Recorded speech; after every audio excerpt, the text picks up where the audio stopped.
उत्तर प्रदेश के मेरठ के सरधना थाना क्षेत्र के नवाबगढ़ी गांव में तंत्र मंत्र के नाम पर दो मासूम बच्चे 14 वर्षीय उवैस और 11 वर्षीय रिहान की निर्मम हत्या की घटना ने पूरे इलाके में सनसनी मचा दी है। पुलिस ने एक किशोर और एक बालक का शव बरामद किया है। आरोपी तांत्रिक असद ने बलि देकर कुकर्म भी किया।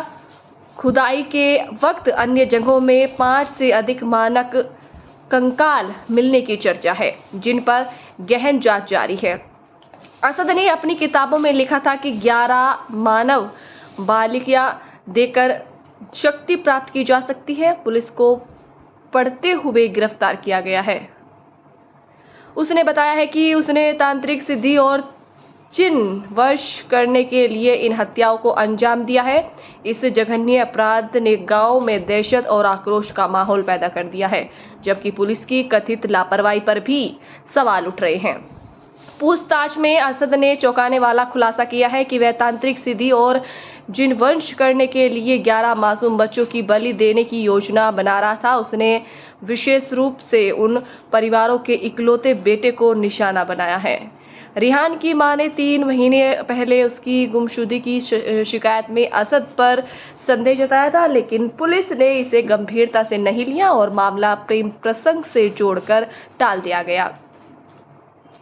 पुलिस अधीक्षक मेरठ डॉक्टर विपिन तारडा ने कहा कि मामला अति दुर्लभ एवं गंभीर है। उन्होंने बताया है कि तंत्र क्रिया के लिए यह अत्यंत क्रूर कृत्य है। आगे भी पूरी जांच कर मानव अंध संरचना के अन्य सबसे काले पहलुओं को उजागर किया जाएगा। जल्द ही अन्य आरोपी सत्यत्व में आ सकते हैं। मैं शावेद अंसारी सरधना चेयरमैन पुत्र। देखिए, नवाबगढ़ी का मामला है। ये नवाबगढ़ी में 3 महीने पहले एक छोटे से बच्चे का 12 साल के बच्चे का अपहरण हुआ था, जिसकी काफ़ी तस्दीक की गई, जिसकी सीबीआई जांच के भी आदेश ऊपर से हुए थे। इसमें काफ़ी तलाश करने के बाद 3 महीने तक उसका कोई सुराग नहीं मिला। अभी प्रीवियस टाइम में 2 दिन पहले एक बच्चा और गुमशुदा हुआ, जिसकी लोकेशन अपहरणकर्ता ने उसका फ़ोन को चलाते हुए सिम निकाल के उसको फ़ोन के व्हाट्सएप को यूज़ करते हुए उसके परिवार वालों को उसका डिमांड रखी 5 लाख रुपए की, जिसमें परिवार वाले पे पैसे नहीं थे। तो उन्होंने तत्काल पुलिस को सूचना दी, जिसमें पुलिस तत्काल एक्टिव मोड में आई। काफ़ी छानबीन करने के बाद उसकी भी वो लोकेशन नहीं मिल रही थी, लेकिन उसने फिर कहा कि आप मुझे पहले 5,000 रुपये डालो। तो उस जो दूसरा बच्चा भी अपहरण हुआ था, उसके परिवार वाले ने 5,000 रुपये किसी अकाउंट में डाले, जिसके ज़रिए से पुलिस की छानबीन करते हुए सरधना से भी काफ़ी लोगों को उठाया था। वो काफ़ी जद्दोजहद के बाद एक तांत्रिक का पता चला कि उसने, जो उनका पड़ोसी था, जो दूसरा बच्चा हुआ, उसी का पड़ोसी अरशद नाम का तांत्रिक, जो उस बच्चे को उठाकर ले गया था और जिसने तांत्रिक क्रिया के कारण उस बच्चे की हत्या की। और जब उसकी सख्ताई हुई तो पता चला कि दूसरे बच्चे की, जो 3 महीने पहले अपहरण हुआ था, उसकी भी हत्या उसी तांत्रिक ने की थी, तांत्रिक क्रिया के कारण। तो दोनों बच्चे के लगभग शव बरामद हो चुके हैं। पहले बच्चे की हड्डियाँ बरामद हुई हैं, दूसरे बच्चे की बॉडी बरामद हो चुकी है, जो पोस्टमार्टम पे भेज दी गई है। अभी यहाँ गणमान्य लोग आए थे, उनसे भी डिमांड की गई है कि तत्काल इसमें कार्रवाई करते हुए गरीब परिवार की मदद भी कराएं, आर्थिक मदद, और जो बच्चे पोस्टमार्टम पे है उसका तत्काल पोस्टमार्टम कराकर उसको जल्द से जल्द सुपुर्द खाक कराने की कार्रवाई करें। SPR और इंस्पेक्टर साहब यहाँ आए थे और यहाँ परिवार की डिमांड है कि यहाँ जो तांत्रिक क्रिया करने वाला परिवार है, ये तो यहाँ क्योंकि उसका पूरा परिवार इसमें संलिप्त है, तो सख्त से सख्त धाराओं में ऐसे परिवार को सख्त से सख्त धाराओं में उसको जेल भेजकर तो परिवार की आर्थिक मदद की सहायता की जाए। आपका क्या नाम है, कहाँ के रहने वाले हो? सर, मैं तो नवाबगढ़ी का रहने वाला सरधना। मेरा बच्चा 3 महीने पहले वो हुआ था, लेकिन उसमें कोई कार्रवाई नहीं थी हुई थी, गायब हो गया था। गायब हो गया था। मैं गया, मगर जी मेरे महल्ले में है तांत्रिक हैगा, वो अरशद हैगा, लेकिन कोई कार्रवाई कुछ नहीं हुई। आज दूसरे के क्या कहना, दूसरे बच्चा होया तो इसलिए मेरा भी केस खुला, लेकिन कोई कार्रवाई नहीं। 1 आध दिन कार्रवाई होकर कुछ नहीं थी।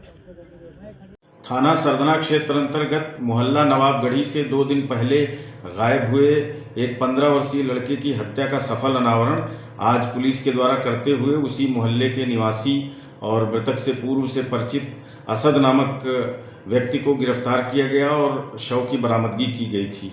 इस प्रकरण में आरोपी असद द्वारा मृतक का गला कसने के लिए जो रस्सी इस्तेमाल की गई थी, उसकी रिकवरी के लिए जब उसके द्वारा बताए गए स्थान नवाबगढ़ी के जंगल में उसे ले जाया गया, तो वहां पहले से उसने जो लोडेड तमंचा छिपा रखा था, उससे अचानक पुलिस की टीम पे फायर कर दिया।